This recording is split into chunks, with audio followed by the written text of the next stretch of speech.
Hello दोस्तों, स्वागत है आपका एडवांस स्किल्स की अगली क्लासेज में। पिछले क्लास में हमने डिस्कस किया था बैंकिंग एंट्रीज, जिसमें simple cheque printing, cheque filling और सिंपल एंट्रीज, जिसमें आपको थोड़ा सा पता चले बैंकिंग से रिलेटेड क्या क्या फीचर्स हम टैली में एक्टिवेट कर सकते हैं। तो जो हमारे रेगुलर स्टूडेंट हैं उनके लिए ये टेस्ट सीरीज़ उनको कंटिन्यू मिलती है, जो कि फीचर्स वाली थर्ड किट से लिया गया है।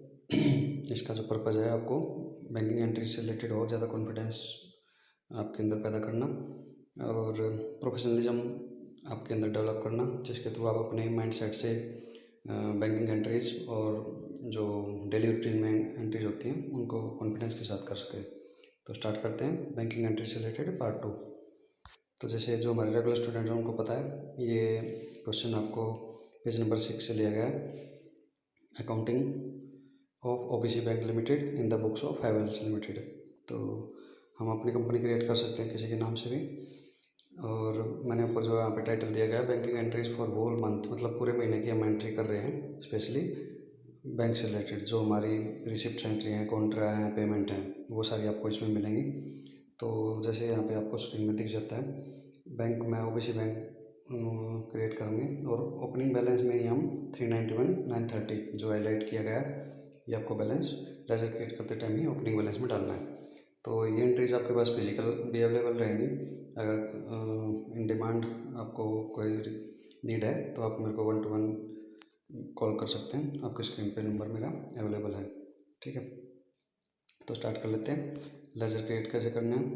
तो जैसे आप बैंक एंट्री करेंगे, लास्ट सीरीज़ में हमने बताया था बैंकिंग में हम क्या क्या फीचर्स यस करेंगे, जिसके थ्रू आपकी एडजस्टमेंट एंट्री चलती हैं। तो ऊपर जो आपको दिख रहा है, जो हमारी पार्टी रहेगी, यहाँ पे जो मैं पीछे दोबारा से डिस्कस कर रहा हूँ, ये जो आपको शो हो रहा है, ये आपको दिख रहा है अकाउंट्स का, बैंक अकाउंट का लेजर व्यू, ठीक है। तो लेजर व्यू में कोई आपको ये नहीं बताएगा कि भाई इसमें रिसिप्ट है, पेमेंट है, कॉन्ट्रा है। तो आपको देखना पड़ेगा जब हम अकाउंटिंग फॉर्मेट में आते हैं, जैसे अकाउंट्स क्रिएट करते हैं, तो बुक किस तरीके से, रिपोर्ट किस तरीके से दिखती है, तो वो यहाँ पे आपको शो हो रहा है।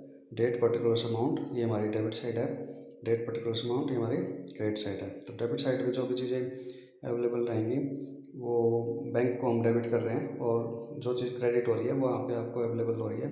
ऐसे क्रेडिट साइड हम बैंक को क्रेडिट कर रहे हैं, लेकिन जो चीज़ डेबिट हो रही है वो आपको यहाँ पे विजिबल हो रही है। तो खर्चे को हम हमेशा डेबिट करते हैं। तो डेबिट बैलेंस यहाँ पे आपको शो हो रहा है सैलरीज के रूप में। सप्लायर है आपका सिंडिकेटर बनेगा।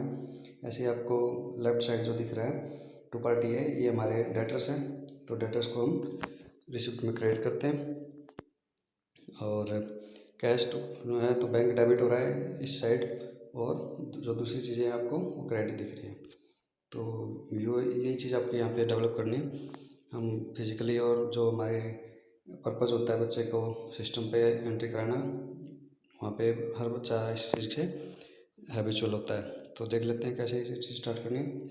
स्क्रीन में आपको दिख रहा है, नीचे मैंने बॉटम पे 391,930 ये मैं ओपनिंग बैलेंस में डाला है। एंट्री क्रिएट कैसे होगी, ये हमारी रिसिप्ट में शो हो रहा है। यहाँ पे सी पार्टी है, क्रेडिट किया मैंने, और पार्टी ए को फिर दोबारा से क्रेडिट किया है अलग अलग बैलेंस से, जो कि अलग अलग चेक इस कंडीशन में शो हो रहा है। तो किसी कोई पार्टी अगर 2 चेक देती है तो इस तरीके से हम एंट्री करेंगे और बैंक को डेबिट कर देंगे टोटल बैलेंस से। क्या इसमें मैंने नई चीज़ें ऐड की हैं, वो आपको यहाँ पे स्क्रीन पे दिख रहा है।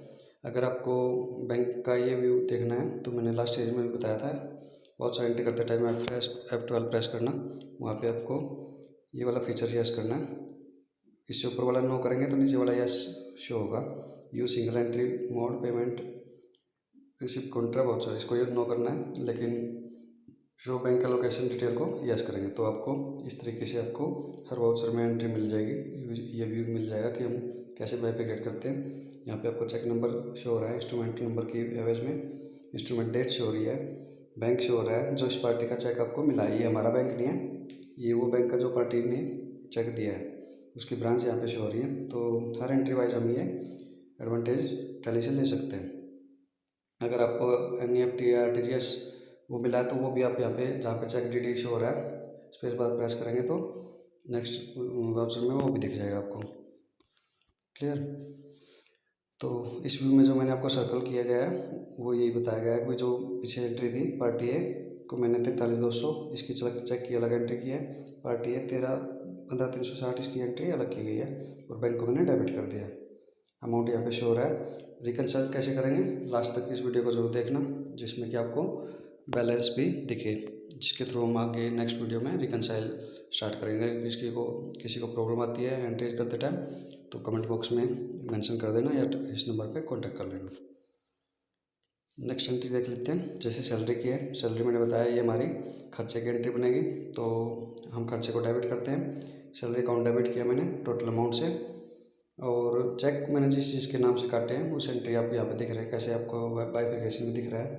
मैंने अपनी चेक सीरीज़ 122,516 से 122,575 तक की डाली हुई है, तो जिस चीज़ को मैं चेक काटूँगा वो मेरे को यहाँ पे दिख रहा है।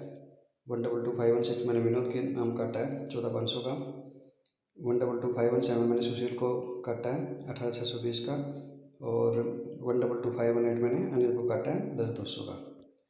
तो इस तरीके से इससे हेल्प में हमारे को क्या मिलेगी, जो सा चेक रजिस्ट्रेट को क्लियर होता है और टैली में भी रिकॉर्ड मेंशन होता रहता है। वीडियो थोड़ी लंबी हो जाती है इसलिए थोड़ा फास्ट मैं मूव करूँगा। अगर आपकी कोई भी क्वेरी है तो आप मेरे को कॉन्टेक्ट कर सकते हैं। नेक्स्ट देख लेते हैं बाय सप्लायर है। तो सप्लायर है हमारा क्रेडिटर बनेगा, उसके चेक की पेमेंट की एंट्री आपको शो हो रही है। यहाँ पे परचेज सेल की एंट्री नहीं मिलेंगी, टोटली एंट्री आपको बैंक से रिलेटेड ही मिलेंगी। तो स्क्रीन में आपको शो हो रहा है पेमेंट एंट्री मैंने की, सप्लायर को डेबिट किया और ओबीसी बैंक को क्रेडिट किया। स्क्रीन में आपको सारा विजिबल हो रहा है, अमाउंट के हिसाब से भी आप 16,800 के एंट्री देख रहे हैं। नेक्स्ट देख लेते हैं टू कैश। टू कैश का मतलब क्या है, बैंक डेबिट हो रहा है और कैश क्रेडिट हो रहा है, तो इट मीन्स कैश सिस्टम से बाहर जा रहा है, तो हमने बैंक में डिपॉजिट एंट्री किया है, कॉन्ट्रा में कैश क्रेडिट करेंगे, बैंक डेबिट कर देंगे। और यहाँ पे आपको स्क्रीन में दिख रहा है, जब भी मैं अमाउंट डिपॉजिट करूँगा तो स्क्रीन में मेरे को डिनोमिनेशन भी डालना पड़ेगा, तो किसकी करेंसी कितनी कितनी है वो आपको शो हो रहा है। नेक्स्ट, इसमें जीएसटी मैं कहीं भी इंक्लूड नहीं कर रहा हूँ, क्योंकि अभी मेरा जो पर्चा है आपको बैंकिंग एंट्री से रिलेटेड डाउट्स क्लियर करना, और एक ही तरह की एंट्री करेंगे तो आपके अंदर मास्टरी आएगी तो आप किसी भी कंडीशन में अपने आप को स्टैंड ले सकते हैं। तो टू पार्टी भी यहाँ पे चेक नंबर आपको शो हो रहा है, 38,000 का मैं चेक रिसीव हुआ है, तो कैसे मैंने एंट्री कर रखी है ये आपको विजिबल है। नेक्स्ट देख लेते हैं कमीशन, ये भी हमारी रिसिप्ट की एंट्री बनेगी। कमीशन मेरा इंडायरेक्ट इनकम रहेगा, और ओबीसी बैंक में मैंने उसकी एंट्री की है। यहाँ पे मैंने चेक या डीडी ना लेके ई फंड ट्रांसफ़र किया है, जो कि आपको स्क्रीन में दिख रहा है। तो ये सारे फीचर्स हम टैली में बैंकिंग की हेल्प से कर सकते हैं। नेक्स्ट देख लेते हैं buy insurance premium, cheque number इतना। तो ये इंश्योरेंस प्रीमियम मैंने पे किया है, तो बैंक की एंट्री बन रही है, और चेक सीरीज मेरी कंटिन्यू शो हो रही है, कौन सा चेक मैंने किसको पे किया है। 8380 की इंश्योरेंस प्रीमियम की एंट्री है, और डिविडेंड मेरी रिसिप्ट की एंट्री है, ये मेरे लिए क्रेडिट रहेगी, इनकम को हम क्रेडिट करेंगे।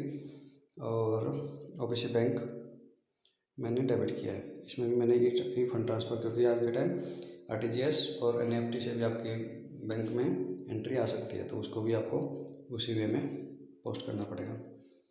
नेक्स्ट देख लेते हैं बाय सप्लायर एस। तो इसमें 3 चेक आपको रिसीव हुए हैं, 21, 22 और 23, सॉरी आपने पे किए हैं, तो पेमेंट एंट्री है। परचेज की एंट्री नहीं होगी, इसलिए इसको ऑन अकाउंट ही लेंगे टैली में। तो सप्लायर एस को मैंने डेबिट किया है 53,800 से फुल अमाउंट, और ओबीसी बैंक में मैंने पूरा अमाउंट डाल के बाइफिकेशन आपको स्क्रीन में दिख रही है। तो चेक मैंने 21 नंबर 12,500 का यूज़ किया है, 22 नंबर 18,100 का यूज़ किया है, और एक मैंने ई फंड ट्रांसफ़र किया है 22,300 का, तो उसका मैंने अकाउंट नंबर और इंस्ट्रूमेंट नंबर जो मेरे टोकन नंबर होता है, जिसके थ्रू मैं एंट्री रेफरेंस नंबर के थ्रू चेक कर सकता हूँ, एफएससी कोड मैंने जिस ब्रांच में पे किया है, तो वो सर आपको विजिबल है। Next by cash. तो ये बाय कैश का मतलब क्या है, बैंक क्रेडिट हो रहा है और कैश डेबिट हो रहा है, तो कॉन्ट्रा एंट्री यहाँ पे शो हो रही है आपको, तो देख रहे हैं बैंक क्रेडिट किया मैंने, कैश डेबिट किया। Next entry bank loan EMI की मैंने पेमेंट की एंट्री की है ओबीसी बैंक के थ्रू, और चेक मैंने इशू किया है 122,525, ये आपको नीचे बॉटम में शो हो रहा है। देख लेते हैं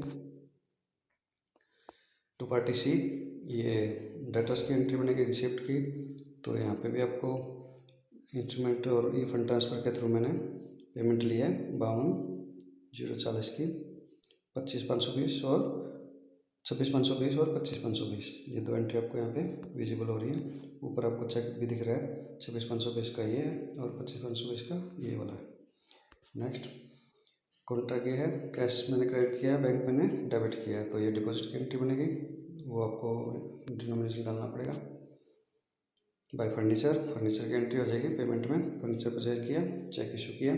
नीचे आपको बीबी ब्रदर्स, ये आपके सिंडिकेटर बनेंगे और ओबीसी बैंक से आपने पेमेंट कर दी 25,500 की। क्लियर है। नेक्स्ट देख लेते हैं। सीरीज आपको यहाँ पे दिख रही है ऊपर 25 में, एक बाई 122,526 मैंने यूज़ किया, 122,527 मैंने यूज़ किया, तो ये कंटिन्यूस आपको विजिबल हो रहा है। पार्टी है, ये रिसिप्ट की एंट्री है डेटर्स के रूप में, तो पार्टी को मैंने क्रेडिट किया, ओबीसी बैंक को डेबिट किया। नीचे पेमेंट की एंट्री है, सप्लायर सी मैंने सिंडिकेटर में लिया है डेबिट और ओबीसी बैंक को क्रेडिट किया। नेक्स्ट फिर आपको इंटरेस्ट की पेमेंट की एंट्री है, रिसिप्ट की एंट्री है, सॉरी, इंटरेस्ट में रिसीव हुआ है तो मैंने इंटरेस्ट इनकम को क्रेडिट किया है, बैंक को डेबिट किया है। ऐसे ही नीचे शॉप रेंट इनकम की एंट्री है, ये भी मैंने इंडायरेक्ट इनकम में लेके ओबीसी बैंक को डेबिट किया है। अमाउंट 12,655 और 3,820, ये आपको सेम करनी है अगर आपको रिकनसाइल करना है, जो आपको लास्ट में विजिबल रहेगा। बाय कैश 15,000, ये भी मैंने डिपॉजिट किया, ओबीसी बैंक को मैंने डेबिट किया, cash debit, sorry, OBC bank को क्रेडिट किया, कैश डेबिट किया, तो ये विड्रॉल की एंट्री है। ठीक है। नेक्स्ट इसमें भी चेक यूज़ होएगा, तो वहाँ पे आपको दिख रहा है सेल का चेक, मैंने लास्ट एंट्री में आपको बताया था 122,529 मैंने उसके लिए यूज़ किया। पेमेंट इलेक्ट्रिसिटी बिल दिया मैंने और ओबीसी बैंक का चेक इशू कर दिया 122,530 के रूप में। टेलीफोन एक्सपेंस, तो ये जो आपको एंट्री दिख रही है, अगर आपने सेम एंट्री किए हैं तो आपको रिकनसाइल करते टाइम बड़ा इजी रहेगा। और कुछ स्टूडेंट्स ऑलरेडी इस चीज़ को कर चुके होते हैं, लेकिन न्यू बिगिनर्स जो है उनके लिए ये इम्पोर्टेंट है वीडियो, तो एक एक चीज़ में अगर कोई डाउट है तो आप 1-to-1 क्वेरी डाल सकते हैं। टेलीफोन एक्सपेंस 122,531 1760 से, ये आपको टेलीफोन एक्सपेंस की एंट्री दिख रही है। और रिसिप्ट की एंट्री पार्टी बी से ओबीसी बैंक के रूप में, ये रिसिप्ट की एंट्री है। यहाँ पे आपको ओबीसी बैंक का पूरे मंथ का लेजर दिख रहा है जो आपने एंट्री की है। तो अगर इस चीज़ में एक्यूरेसी रखनी है, क्योंकि बैंक रिकनसाइल करते टाइम आपकी entry very quick amount wise भी, और ये एक रेगुलर प्रैक्टिस रहती है जिसमें कि आपको बड़े ध्यान से अपने एंट्रीज पुट करनी होती हैं। तो यहाँ पे जो आपको विजिबल हो रहा है वो मैं बता देता हूँ। जितनी एंट्री आपने की हैं 1 अप्रैल से 30 अप्रैल तक का अगर आप देखेंगे तो इस तरह की स्क्रीन दिख रही है। तो सारी एंट्री करने के बाद जो अपने ओपनिंग बैलेंस डाला था 391,930 वो आपको ऊपर शो हो रहा है, और आपका जो क्लोजिंग बैलेंस है 425,645 सेम आपका आना चाहिए। तो नेक्स्ट वीडियो में हम इसकी रिकनसाइल की एंट्री देखेंगे, चेक रिकॉर्ड रजिस्टर देखेंगे, पेमेंट डिपॉजिट स्लिप देखेंगे और पेमेंट एडवाइस देखेंगे। तो वीडियो कैसी लगी कमेंट्स करना, और अपना ध्यान रखें। आगे जॉब की अपॉर्चुनिटी आएंगी, एट प्रेजेंट भी जो चीज़ें रेगुलर प्रैक्टिस में है, इकोनॉमिकल या ऑफिशियल काफ़ी ट्रांजैक्शन स्टार्ट हो रखी है, तो अपने आप को कमज़ोर ना समझें, अपनी चीज़ों को आगे लेके आएँ, स्किल्स को इम्प्रूव कीजिए, और यही राइट टाइम है अपने प्रोफेशनलिज्म को बढ़ाएं, अपने अकाउंटिंग स्किल्स को बढ़ाएं, और जो डाउट है हमारे से शेयर कर सकते हैं। तो गुड लक है। प्लीज़ वीडियो अच्छा लगे शेयर कीजिए, लाइक कीजिए। Thank you. नेक्स्ट वीडियो में मिलते हैं।